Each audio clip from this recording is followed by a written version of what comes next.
The Peter Schiff Show. Today's podcast is sponsored by Avast. Avast's new all-in-one solution, Avast One, helps you take control of your safety and privacy online through a range of features. Learn more about Avast One at avast.com. Today's podcast is also sponsored by Mack Weldon. Mack Weldon is a premium men's essential brand that believes in smart design and high-quality fabrics. For 20% off your first order, visit mackweldon.com/gold and enter the promo code GOLD. The relief rally that began on Wednesday as a result of Jerome Powell not being quite as hawkish as some people had feared during his press conference. And again, he's not hawkish. It's degrees of dovishness because there are no more hawks. That bird is extinct as the dodo at the Federal Reserve. But because he was more dovish in his hawkishness than the markets expected, we got this rally. But also it might have been a little bit of a buy the rumor, sell the fact. The markets had been discounting this Fed pivot where Powell acknowledged that inflation wasn't transitory, and now the Fed was going to adjust policy as a result of this revelation. Now, of course, some people might have expected the policy adjustment to be a little bit more dramatic than it actually was, but nonetheless, we had the pivot. The market rallied. Well, that relief rally did not last long. It immediately faded the following day. Stocks were broadly lower on Thursday, especially the highly valued momentum type stocks, the tech stocks, meme stocks, cryptocurrencies, anything that is highly speculative in nature that had been propped up by the Fed's easy money. Well, as the Fed threatens to make money less easy, a lot of these assets were falling. And the weakness continued again into Friday. Markets, again, closing lower on Friday, but many of these tech names did catch a bid. They rallied. To me, short covering came in. I don't think these stocks are out of the woods. I think the air is going to continue to come out of that bubble now that the Fed has pricked it. The question is, how much air is the Fed willing to allow to come out from that bubble before they do something to patch it up? But as I've been saying for some time on this podcast, as long as the Fed is moving in this direction, the markets are going to have a big headwind and they're going to be going down. What the markets need is for the Fed to pivot again. Right now, the markets are factoring in less loose monetary policy because that's what we have. We don't have tight money. We have less loose money because the Federal Reserve has still got interest rates at zero. They haven't raised them. And the Fed is still doing quantitative easing. Even though they've said that they're going to increase the pace at slowing down quantitative easing, they're still doing it. In fact, look at the balance sheet.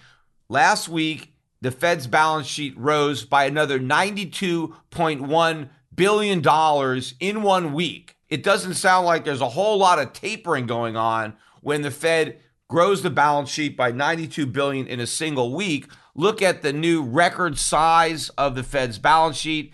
$8.757 trillion is the new high water mark. Of course, it's not going to last long. More water is coming in. So this is loose monetary policy. Less loose, while it may constitute a tightening for the markets, is not a tightening for the economy, and it's not going to do anything about the inflation problem. It's going to make the inflation problem worse, but the stock market has a different kind of problem. You got to think of the stock market like a drug addict, and a drug addict who's used to a certain amount of drugs, they build up a tolerance for that drug.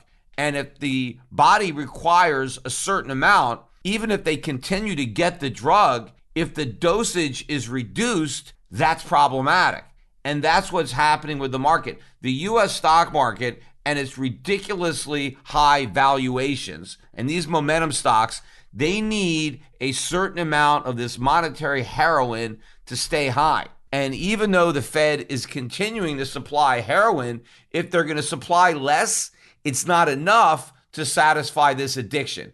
And so until we actually get a reversal, the Fed has to go from being less loose to being more loose. That's what the markets need. So Powell needs to do something like slow down the pace of the taper, or probably more likely push back the date of liftoff, the day the markets expect the first rate hike, because that would indicate another reversal where now the Fed is saying that we're going to go to an even looser monetary policy than the one we have right now. Now, if the Fed doesn't do that, if the Fed actually follows through with the taper on schedule and continues to project that they're going to raise rates and in fact delivers a rate hike in April or May or next year, if the Fed actually can keep this up for that long, then what the Fed is going to have to do to save the markets and cause the markets to stop falling, it's going to have to reverse from there. So it's going to have to either stop hiking, let the market know that it's pausing in the rate hikes,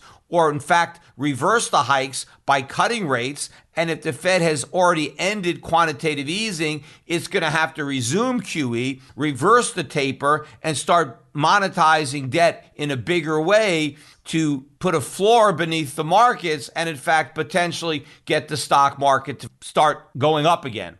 Of course, the only reason the Federal Reserve was able to lower interest rates and ease monetary policy to save a falling stock market was the pretext that inflation was still below target. And because we had too low inflation, the Fed had that extra room to prop up the stock market. But what happens in an environment where inflation is already too high? How can the Fed then justify saving the stock market if it means making the inflation problem even worse? After all, the stock market is about the rich people who own stocks. Well, what about the poorer middle class people who don't own stocks but still have to shop and buy groceries and energy? Why force the poor to pay more just so the rich can have more? And in fact, the markets are not just pricing in a less loose Fed. I think many people are trying to look beyond that to the actual tightening, meaning when the Fed gets around to finally shrinking its balance sheet. In fact, there was some talk yesterday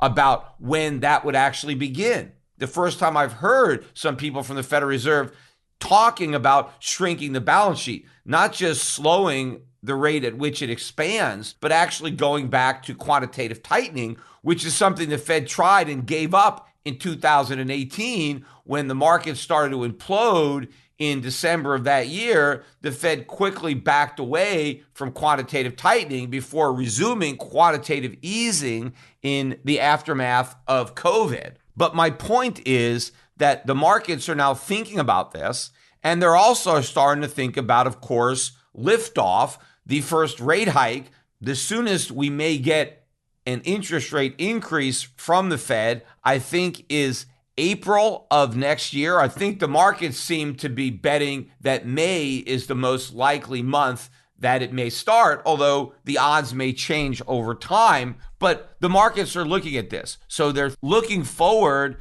to tighter monetary policy. And if the Fed does start raising rates, if the Fed does start shrinking its balance sheet, that is a tightening. Now, I would say that if interest rates go up to 25 basis points, 50 basis points, you're still talking about easy money. It's still not tight. It's very loose. It's less loose, but that is a big problem for the markets. But again, it's not going to do anything about the inflation problem. You need tight monetary policy to deal with inflation.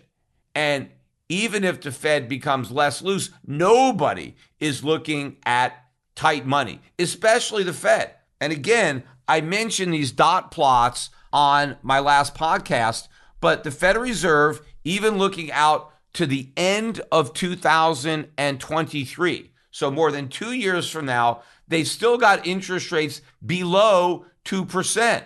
How can that be? If we really have an inflation problem, how are we going to do something about it by maintaining such historically low interest rates? And again, 2% would still be lower than the 2.5% the Fed got us back to in 2018 before they had to reverse course. How can we still be that low that far into the future when inflation is clearly much higher now than it was back then? And the answer is because Jerome Powell is convinced that the low inflation that the U.S. enjoyed over the decade or two prior to COVID, that situation is going to return, and that we can count on this extremely low inflation that we've had, that it is the new normal. And because inflation is going to go back to being really low, well, interest rates can stay really low. That's what supposedly is different. And this is what Powell actually expressed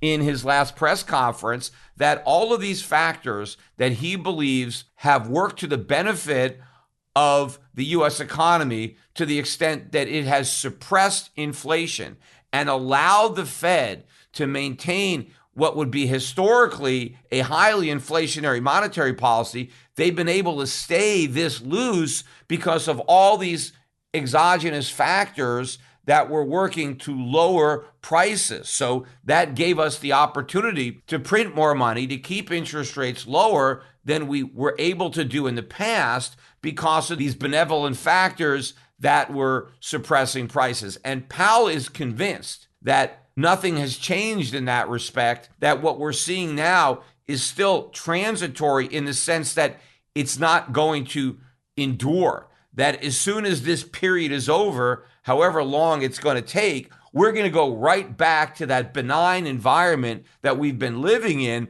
And that's the reason the Fed can keep interest rates so low, and we're not going to have to worry about inflation. And Jerome Powell is completely wrong. He really does not understand the factors that have been working to suppress inflation. What he doesn't get, and of course, he could be lying, but let's just give him the benefit of the doubt and just assume that he's telling the truth, and he just has no idea what he's talking about. And it's because Powell has absolutely no understanding of what really was helping to keep inflation down. That's why they can keep on printing money and assume that it's not going to have an adverse effect, because they've been able to do it for so long. When the Fed first launched the quantitative easing programs after the 2008 financial crisis, I was out there, a number of other people were out there predicting substantial inflation as a result of those policies. And of course, the policies were inflation, but the public only looks at inflation as price increases, and so does the Fed. But it was obvious to me and to a lot of other people that if you create all this inflation, you print all this money, prices are going to go way up. And the fact that they didn't go way up did a lot to undermine that particular perspective. And it emboldened guys like Paul Krugman, who were saying, don't worry, there's going to be no inflation. This confirmed what they believed. And they were able to criticize people like me. In fact, Paul Krugman called me out personally on a couple of occasions as being wrong in my predictions for high inflation or hyperinflation as a result of quantitative easing. My predictions were not wrong. We're going to have that. In fact, we're already experiencing it now. It's just that there was a longer delay, a longer lag between the printing of all this money and the effects that it would have on the consumer price index. That lag was much longer than probably anybody expected. But because of that long lag, guys like Paul Krugman and Federal Reserve governors have been lulled into a false sense of security that they can continue with those policies now, and we're still going to have a benign effect because apparently all of the factors that were working to lower inflation are still in place. The reality is they're not in place. And that's kind of what I want to talk about during this podcast is why is it that the Federal Reserve was able to print all this money, yet we didn't see a much bigger increase in consumer prices until now? And it's not just COVID. I mean, COVID certainly accelerated this process in putting a lot of pressure on the supply side and at the same time causing governments around the world, but in particular in the US, to really goose the demand side with even more money printing. And so now even if we would have been able to delay this for another few years, that period has been shortened dramatically based on how much we've upped the ante here when it comes to creating inflation. So, number one, the first and probably most obvious reason that inflation has been so low, at least the way you measure it in consumer prices for the past couple of years, is because the government is simply lying about inflation. Inflation is not as low as the government has claimed. And that's because of the changes that were made to the CPI in the early 1990s. That is largely responsible for a big reduction in the inflation rate. Sure, if you're going to lie, if you're going to change the way you measure inflation, well, it's not going to be a surprise if the inflation that you're now measuring is lower because you've adjusted the methodology for measuring it. That is responsible for probably all of the undershoot of 2%. I mean, had the government measured inflation more accurately, had we continued throughout the 1990s and 2000s to use the same CPI that we had in the 1980s and 1970s, we never would have had a single year of sub 2% inflation. So the whole idea that inflation was somehow too low and the Fed needed to pursue policies to actively seek a higher rate was all a ruse, because it never was low. The government lied to pretend inflation was low and then used that low inflation as an excuse to create more. So that's the number one reason we haven't been honest. Inflation has been there. It's been much higher than the government has acknowledged, but that's not the whole story, because you had another significant factor, maybe even more significant than lying about inflation, that actively did work to temporarily mitigate the damage and delay it to the future. Now, the problem is we've caught up to the future because that future is now the present, and we're now feeling the consequences. Those inflation chickens that have been out there for all these years are now coming home to roost, and that's what we're experiencing. Avast has been a global leader in cybersecurity for more than 30 years, and it's trusted by over 435 million users. Avast's new all-in-one solution, Avast One, helps you take control of your safety and privacy online through a range of features. Learn more about Avast One at avast.com. Avast has award-winning antivirus that stops viruses and malware from harming your devices. There's also a data breach monitoring feature, enabling you to find out if your online accounts have been compromised or whether your passwords need to be changed. You get firewall protection, keeping personal information secure and preventing attacks that seek to access your computer and steal your data. Ransomware protection, securing your personal photos, documents, and other files from being modified, deleted, or encrypted by ransomware attacks. It even speeds up your PC by optimizing the background activity of your apps. And their Smart Scan feature enables you to find and remove viruses and resolve the most common privacy and performance issues. I've personally been using Avast for years to secure my data and protect my privacy. In fact, Avast prevents over 1.5 billion attacks every month with Avast One. So now you can confidently take control of your online world without worrying about viruses, phishing attacks, ransomware, hacking attempts, or other cyber crimes. To learn more about Avast One, go to avast.com. If you think about, again, the classic Milton Friedman inflation, which is what inflation is, which is too much money chasing too few goods, you print more money and it bids up the supply of goods.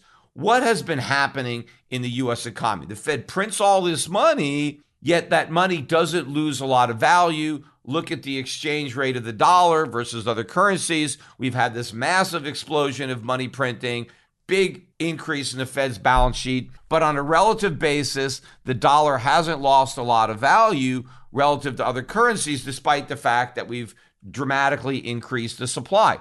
Imagine if the United States existed as an island. We didn't trade with any other nation. So any money the Federal Reserve printed just stayed within our borders. It didn't go anywhere, right? And so the only stuff you could buy with the money the Fed printed was the stuff that we made here domestically, because that was the only source of goods. Well, obviously the effect would have been much different, because if the Fed prints a bunch of money and we don't have any stuff, we're not producing, we don't have factories making stuff, then the prices are obviously going to go way up. But there was kind of like an escape valve that allowed the Fed to print a lot of money and it not push up the price of goods. And that was the fact that we have a whole world out there that was able to produce the goods that the U.S. economy couldn't. And we were able to take all the money that the Federal Reserve printed and then use that money to buy all those goods that were made outside the United States. So the Fed prints money, right? The government gets it, sends it to Americans. Americans take that money and buy Chinese goods with it. And now the Chinese send us their goods and we send the Chinese our money. So the money the Fed creates is shipped abroad. So it's not in America bidding up prices, but now the goods that the Chinese produced, they get shipped to America. So now we have all those extra goods to keep a lid on prices. And if you look at the breakdown of the CPI between goods and services, if you just look at services, you've seen a substantial increase in prices, even with the government rigging the CPI, because the cost of services has actually risen by more than what the government admits. But if you strip out goods, you'll see a much bigger increase in prices. Why? Because we can't easily import those services. There isn't a foreign alternative. You can't outsource that stuff because the services have to be performed locally. But when it comes to goods,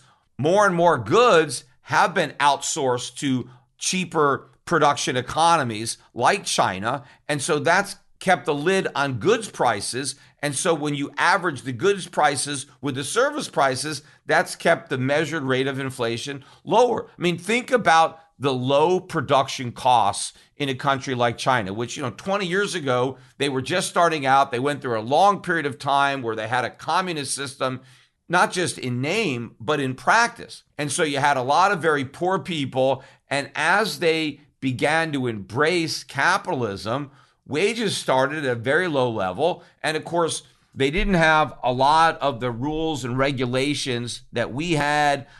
They didn't have all these environmental protections. And so the cost of manufacturing and the cost of labor, capital was all much lower in a country like China.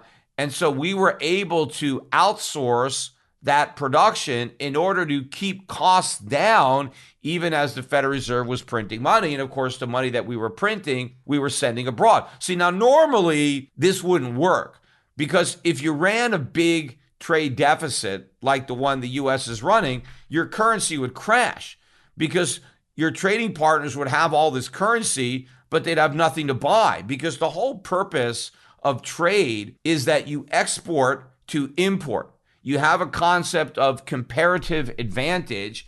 And if, as a nation, there are certain things that you can produce efficiently, and there are other things that you can't, rather than producing everything, you produce just what you can make efficiently, and then you trade that for the things that you don't produce efficiently, because maybe your trading partner can produce that more efficiently. And so by everybody concentrating on what they make efficiently and then trading, everybody ends up with more stuff, higher living standards, lower prices.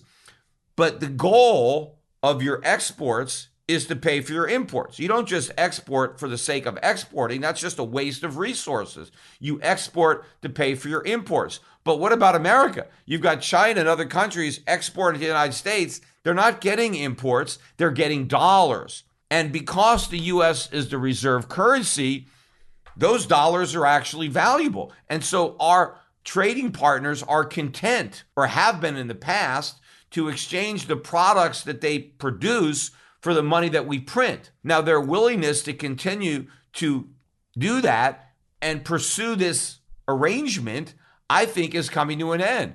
I think the world is going to tire of exchanging real goods for our paper, especially when they understand how much less that paper is going to be worth in the future than it is now, when they realize the box that the Fed is in with respect to its ability to control inflation, and the fact that government deficits are going to keep on getting bigger and bigger and bigger putting more and more pressure on the Federal Reserve to monetize those deficits. And in fact, the reason that the deficits were able to get so big in the first place was because of this arrangement, because foreigners were willing to hold on to our U.S. treasuries and keep interest rates artificially low. That emboldened the government to go even deeper into debt, because normally a government that was this profligate would be punished by higher interest rates, and that punishment would change their behavior and cause more fiscal responsibility. But we never got punished.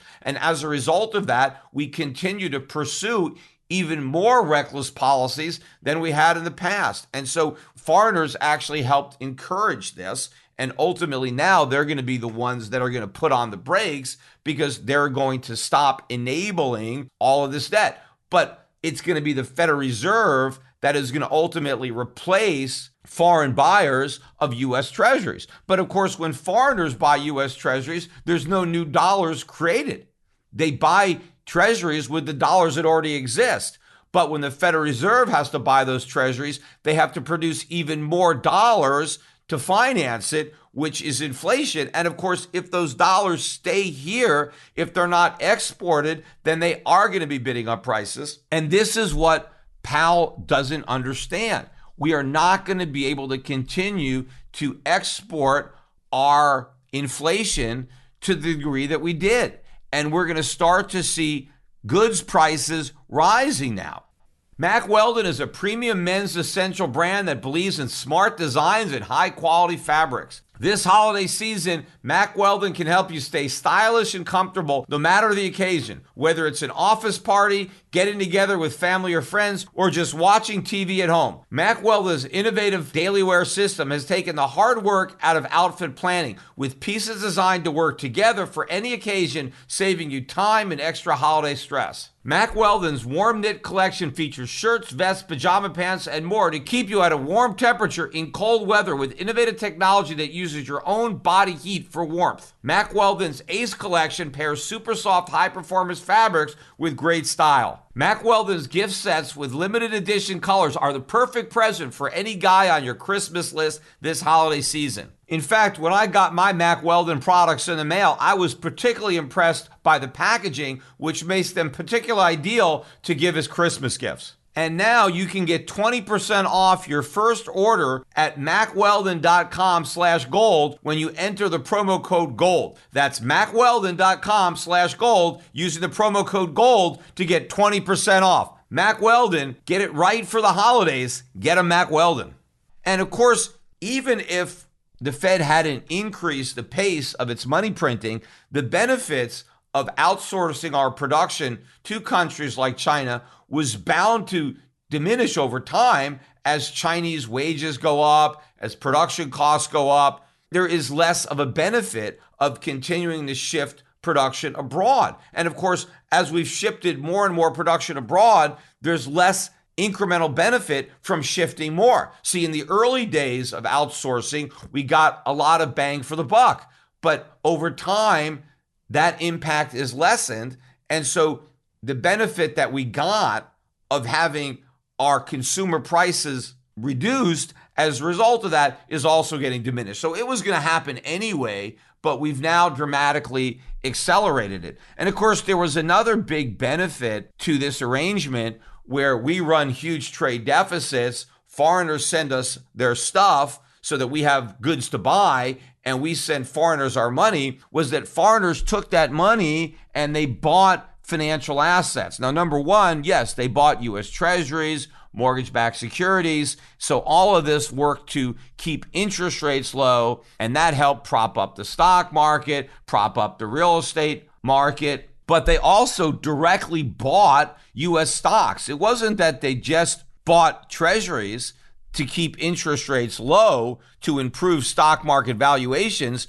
They actually bought U.S. stocks. People all around the world have taken the trade surpluses that they've earned trading with the United States, and they've invested in the U.S. stock market. And so that buying has also helped to bolster U.S. stock market performance. And so Americans have more wealth now on paper as a result of foreigners recycling their trade surpluses directly into the U.S. equity market. Now, I think that's also going to be coming to an end, because what's really been attractive about the U.S. equity market have been these big marquee tech names, the Microsofts, the Facebooks, the Amazons, FANG stocks, and other stocks that we have in greater abundance than the rest of the world. Well, if I'm right about the future outlook for those stocks, that those multiples are going to be coming down, and the willingness of investors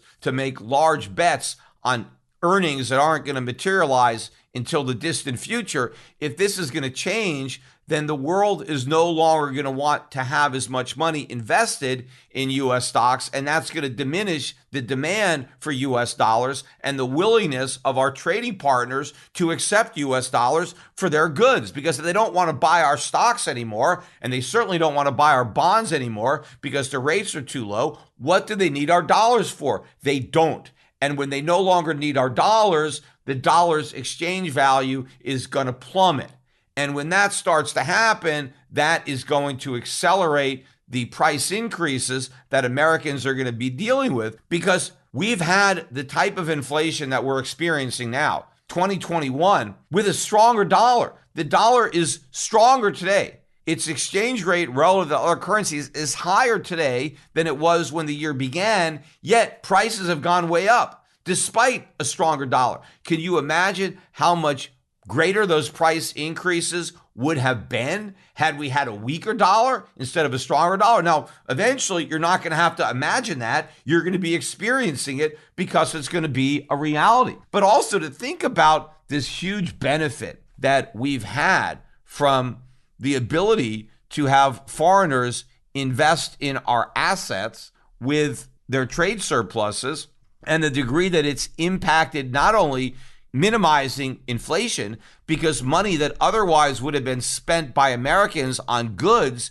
instead was spent by foreigners on assets. And that's, again, one of the reasons I talk about inflation manifesting itself in asset prices. Now, some people say it's asset price inflation. It's not asset price inflation. It's inflation, because inflation is the money supply. It's just that because of these trade deficits, the money supply ended up flowing into financial assets rather than consumer goods. And so the inflation manifests itself in asset prices instead of consumer prices. It's still a problem, but the Federal Reserve and the public don't see that as a problem. They actually see it as a good thing because they see the stock market going up. The Fed thinks it's a good thing because the stock market is now a barometer of the economy, creating all this wealth. The politicians love it. So the trade deficits were not a problem because they help perpetuate this bubble. But this is going to come back to bite us. But a perfect example of the degree to which this has benefited the U.S. market, just look at the Swiss National Bank. I don't have the latest figures. I'm looking at figures that, from earlier in the year, so I'm sure it's even more now. But I read an article, I think it was from April or May, that the Swiss National Bank's U.S. equity portfolio, just U.S. stocks, not the rest of the world, just U.S., was about $170 billion worth of stocks. That is a tremendous amount of money, especially when you consider the fact that there's only 8.6 million Swiss. It's a small country. So if you break that down per capita, the Swiss National Bank right now holds in excess of $20,000 of U.S. stock for every man, woman, and child in Switzerland. So your typical family of four, that's $80,000 in U.S. stocks. Again, this doesn't count the Japanese stocks, the German stocks, the French stocks, right? The rest of the world. It's only our country, America. The Swiss National Bank is holding $80,000 worth of U.S. stock for every Swiss family of four, right? Now, I'm sure your typical Swiss family also owns U.S. stocks directly, right? Because people all around the world have been buying U.S. stocks. This is just what the government owns on behalf of those families. Now, contrast that to stocks that Americans own. Because first of all, the Federal Reserve doesn't own any stock, right? The only thing the Federal Reserve owns is bonds. So the U.S. Federal Reserve doesn't own any stock on behalf of the American public. So the only stock the American public owns is the stock that they went out and bought. Well, if you look at the statistics, only about half of U.S. households own any stock. So half of them, it's a zero. Now, the half that do, I think they've got an average of about $8,500 in the U.S. stock market per household, not per individual, per household. So if half households don't own any and the other half have about 8,500, well, then the average American household maybe has about $4,000 worth of stock, whereas the average Swiss household has $80,000 just in U.S. stock and just what the government owns on their behalf, excluding all of their personal holdings. So this is tremendous if you think about that, and the effect that stuff like this has on the price of U.S. stocks, because you have so many foreigners that have been buying these stocks. But what does that mean going forward? If the U.S. moves into a bear market, a lot of these foreign holders of U.S. stocks, they're going to start selling. And they got a lot of stock to sell. And a bear market in the U.S. dollar is just as problematic, because if the U.S. dollar is going down, that means U.S. stocks are also going down in terms of foreign currencies, unless they're going up by enough to offset that. So even a bear market in the U.S. dollar could cause a bear market in U.S. stocks if it causes foreign holders of those stocks to get rid of them because of the foreign exchange losses. But that's another reason that the Federal Reserve wants to perpetuate a bull market in U.S. stocks, is because it doesn't want foreigners selling. It needs foreigners to keep buying, and it needs foreigners to keep recycling their trade surpluses into U.S. stocks, so they don't actually try to spend their dollars on U.S. goods that don't exist, because these stocks are absorbing a lot of that demand, because we don't make the products that the world wants, but we create the stocks that the world's investors want to buy. Now, my point is they're not going to want to buy those stocks anymore. They're overpriced and the dynamics are changing. So again, the Federal Reserve is blinded by these realities. It thinks that we're just going to go right back to the low inflation environment that existed prior to COVID. Well, it turns out that that environment was transitory, right? Maybe the transition took 10 or 20 years, but it's over. And now we're back to reality when it comes to inflation, meaning if we keep printing money, we're going to have to deal with the immediate impact on prices. And if the Fed keeps interest rates this low, we're going to have to deal with the realities of the inflation that creates. And so what that also means, if we want to fight inflation, we're going to have to fight it old school. We can't fight it the way Powell thinks we can fight it by just being a little less loose. We're going to have to be tight. And we know what that looks like. The last time we actually had to fight inflation was early 1980s, and we know what that took. And the reality is we have created far more inflation in the current period than we did in the 1960s and the 1970s. We have a bigger problem to deal with, and we're in a position where we're less able to deal with it. That is the bigger issue. Not just that we have a huge inflation problem, but that we can't deal with it, because the only way to deal with inflation is with tight money. But when you've built an economy that's completely dependent on loose money, how do you pursue a tight monetary policy without destroying that phony economy? You can't, but you have to. You see, everybody expects the Fed to be able to come up with a policy that doesn't hurt the economy. Well, that's not possible, especially when you have a phony economy. When the economy is a bubble and everybody wants the Fed to figure out how to fight inflation without pricking the bubble, that is an impossible task. The bubble has to be pricked.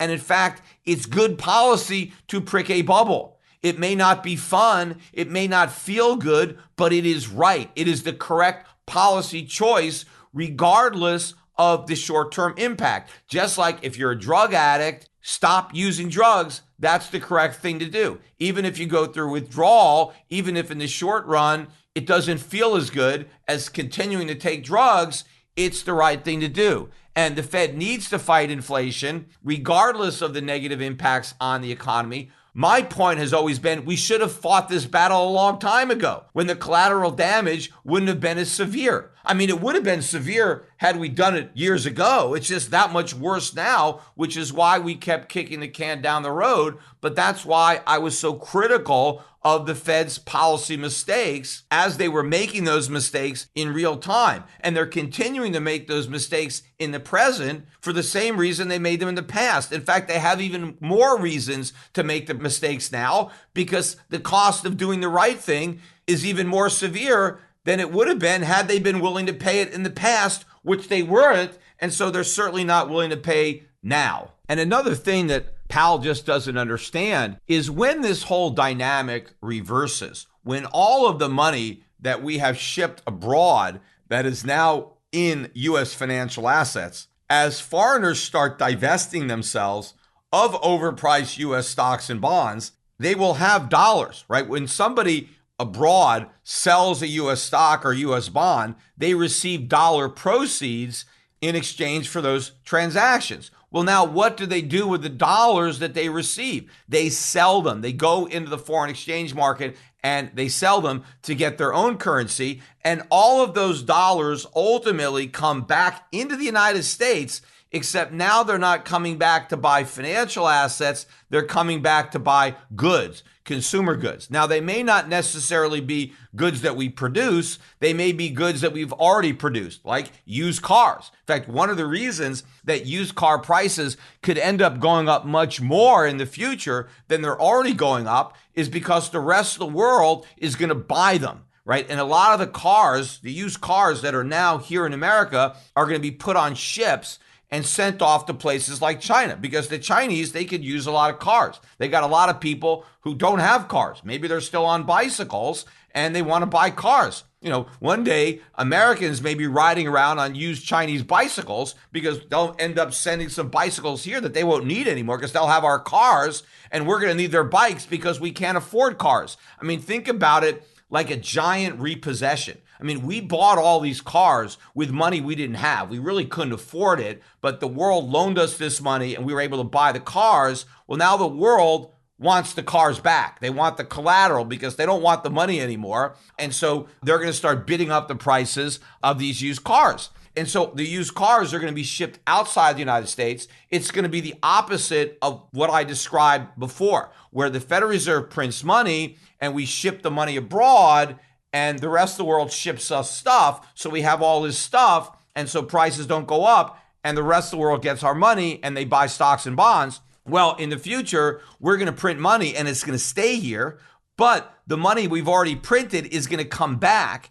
And as it comes back, goods are going to flow out. So it's the opposite. Instead of money flowing out and goods flowing in, we get goods flowing out and money flowing in. And the dollar just collapses and prices are going to spiral out of control. That is where we're headed. In fact, look at what's going on this week with the Turkish Lira. The currency is getting killed, all-time record lows, and pretty much everybody is united in their condemnation of Turkish monetary policy. Interest rates, they're saying, are too low in Turkey. In fact, they recently cut interest rates in the face of high inflation, and this is being universally criticized by the world central banks, by economists. Everybody is in agreement that Turkish monetary policy is a mistake. They need higher interest rates because they have such high inflation. Well, think about this. Inflation in Turkey right now, although it's probably going to move up, but the most recent data that I've seen on Turkish inflation is 21.3% inflation. Interest rates in Turkey were just reduced to 14%. Okay, and they're saying this is terrible. You can't have 14% interest rates with 21.3% inflation. That's negative 7.3%. That's reckless. That's irresponsible, right? Well, what is America doing? Our interest rates are zero, not 14%. We're at zero, but our inflation, if you annualize the first 11 months of this year, 2021 inflation is 7.3%. Well, that means our interest rates are negative 7.3. That happens to be exactly the same interest rate as Turkey. Because if you take 21.3, which is the inflation rate, and subtract 14, the nominal interest rate, you get 7.3% negative rates. Well, you have 7.3% negative rates in Turkey, and you have 7.3% negative interest rates in America. Well, why is America getting away with it? And in fact, we probably have even lower negative rates than that because the 7.3% CPI is a fiction. The real rate of inflation in the United States is 15%. Now, maybe there's some flaws in the way the Turks are measuring their inflation rate too, so maybe their rate is actually above 21.3. But if you look at 15% inflation, which I think is more accurate, we've got negative 15% interest rates. The reality is America is the real Turkey. I mean, why isn't the dollar collapsing like the lira? The answer is because the U.S. is issuing the reserve currency and Turkey is not. So Turkey is being held accountable for negative 7.3% interest rates and the U.S. is not. But eventually we will be. I mean, one of the reasons is the world still has confidence that U.S. inflation is going to drop. The Turkish central bank doesn't have that type of confidence. Well, the U.S. central bank shouldn't. We have a reputation that we don't deserve. Eventually, we are going to lose it as people realize that there is no real difference between the U.S. dollar and the Turkish lira. It's all the same thing. And so what they're experiencing in Turkey now is what we're going to experience in the U.S. later, only worse. Because once this dynamic really comes into play, again, we're not just going to be held accountable for the inflation that we're creating now. We're going to be held accountable for all the inflation that we've created in the past. We have been insulated by the effects because of all that money circulating all over the world. Pretty much all the Turkish lira are there in Turkey. I mean, how many people outside Turkey are holding on to a bunch of lira? Hardly anybody. But in the world, you've got dollars all over the place that are not in the U.S. But as all those dollars come home, the problems of inflation really begin to take hold, and it's going to put the Federal Reserve in a real box. Because, even if it starts tightening monetary policy in a real way, even if it starts printing less money or, in fact, withdrawing money from circulation, the domestic money supply can still be growing, even if the total supply of dollars is shrinking. And that's going to be problematic because prices will keep going up, even as the Fed is trying to shrink the money supply to stop them from going up, if we ever even get to that point. But I want to finish up the podcast, though, talking a little bit again about Bitcoin, because I want to talk in more depth about one of the comments that Powell made at that press conference that specifically related to Bitcoin. Because when he was asked about Bitcoin by one of the reporters, and I don't know which one, Powell was very dismissive of Bitcoin as an asset. And on this point, I agree with Powell. He said Bitcoin was very risky and that it's not backed by anything. And his main concern is people losing money in Bitcoin and what we maybe could do to protect the consumer from losing money by gambling on risky cryptocurrencies like Bitcoin. And what I thought was very interesting was the reaction on CNBC. I was watching a Fast Money clip, and pretty much the crew on Fast Money was unanimous in their criticism of Powell. In fact, they were making fun of him. They were kind of laughing about it because, according to these guys, it was a very ironic, ignorant comment to criticize Bitcoin for being backed by nothing because, after all, the dollar's not backed by anything either, right? And so when you live in a glass house, don't throw stones. How can Powell criticize Bitcoin for its lack of backing when there's nothing that backs the US dollar? And that's where the Fast Money crew is completely wrong. And probably all the other crypto pumpers, they don't understand that there is something that backs the dollar. Even though it's a fiat currency, it has backing. Federal Reserve notes, which are really what dollars are. They're not dollars, they're notes. Grab a dollar bill from your pocket and read the inscription. It says this note, right? All of the Federal Reserve notes on the bill, it says this note, not this dollar. This note is legal tender. So it is a note. Now, it's not a legitimate note in that a real note is a promise to pay. So if you own somebody's note, the person or entity that issued that note is obligated to give you something in exchange for that note. Now, at one point in time, Federal Reserve notes were legitimate notes in that it obligated the Federal Reserve to pay gold, real dollars, to the holders of its notes, right? So from that perspective, Federal Reserve notes are no longer the legitimate notes they once were, but they are still notes in a sense that they represent a liability on a balance sheet. Because every time the Federal Reserve issues Federal Reserve notes, it's a liability. The liability is offset by an asset. What is the asset to the Federal Reserve? Well, their balance sheet. I mentioned earlier today that the Federal Reserve's balance sheet is now a record $8.757 trillion. Well, those treasuries, and it's not all treasuries now, you've got mortgage-backed securities, maybe there's some corporate bonds, but that balance sheet is the assets that back up their liabilities, all of the Federal Reserve notes. So from that perspective, the US dollar is backed by the full faith and credit of the US government, because as long as people are willing to hold US treasuries and loan money to the US government, there's value to the dollar. Now, of course, if people no longer have confidence in the dollar, they don't want dollars, they shouldn't want treasuries either, because all treasuries are dollars. But obviously, at some point, a high enough rate of interest may create value.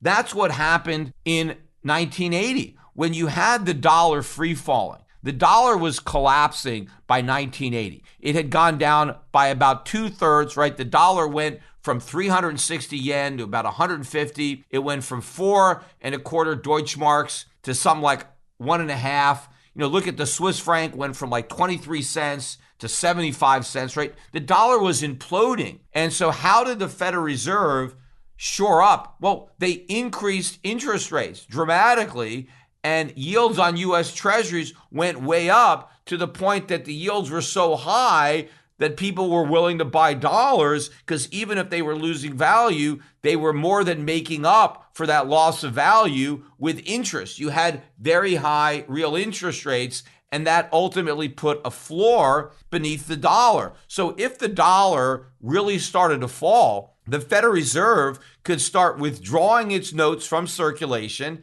and replacing them with treasuries. The Fed could sell treasuries and buy back its notes, shrink the supply of dollars, but also offer holders a higher yielding instrument. Now, of course, that's very problematic for the U.S. government, for the U.S. taxpayer. When treasuries go way up, when the yields go way up, that's a big problem. And that's one of the reasons that I'm so bearish on the economy and inflation. But at least in theory, and I'm talking in theory right now, because this is something that the people on CNBC don't understand. They don't know what money is. So they don't know the concept. But the Federal Reserve notes, aka US dollars, are backed by this balance sheet. And the Fed can go into the market and buy back dollars and give holders of dollars high yielding US treasuries. Now, they don't yield a lot now, but obviously the Fed can exchange these treasuries at lower prices, and then the owners get a much higher yield. Now, again, that's problematic, because that means the Federal Reserve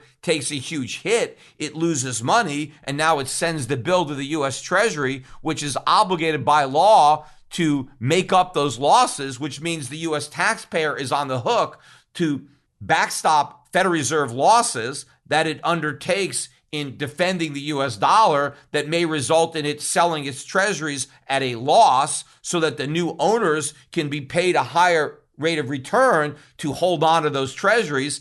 But that is still a method for backing, right? So the Federal Reserve note is backed by something. Now, I don't think that backing is ideal. In fact, it's hardly ideal.